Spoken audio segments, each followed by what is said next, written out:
guys, now I'm going to talk about some of the terms used in the optical fibers. So first concept I will take up is the modes of propagation. So we see this is the acceptance cone, and according to geometrical optics all the light rays within the acceptance cone can pass through by total internal reflection.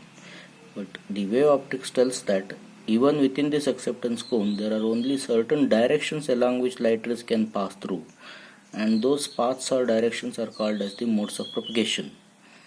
Right, so now I have shown here two such rays or paths, and one of the paths you see is almost close to the central axis of the fiber, and that path I call it as the lower order mode. And this another light ray I have shown here is away from the axis, going away from the axis, and that I call as the higher order mode.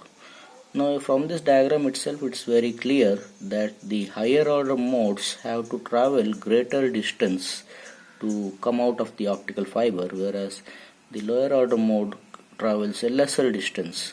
Since both of them travel with this same velocity, so we can therefore see that the higher order modes take more time to come out of the fiber, whereas lower order modes come out of the fiber earlier. So that means there is a time delay between these two rays, and that delay we call it as the intermodal dispersion. Okay, so this is an important problem that is faced in the optical fiber communication. Next concept I am going to take up is the splicing. So splicing is the joining together of two optical fibers. So suppose I have one optical fiber of certain length and I want to join it with another optical fiber. Then how to do it? It is not easy like in the case of copper wires where we just twist or solder the wires. In the case of optical fibers, we have to join the two fibers such a way that the core and cladding exactly overlap. The two optical fibers, core and cladding, has to exactly overlap. So that technique is called as the splicing.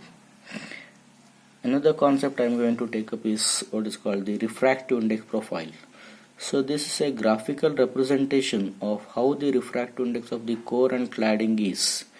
This is done by taking the graph of radial distance along the x-axis and refractive index along the y-axis. So here the radial distance is taken from the axis of the fiber. So as you go away from the axis of the fiber, how the refractive index of the optical fiber varies. That if we can show it as a graph here, that is called as the refractive index profile.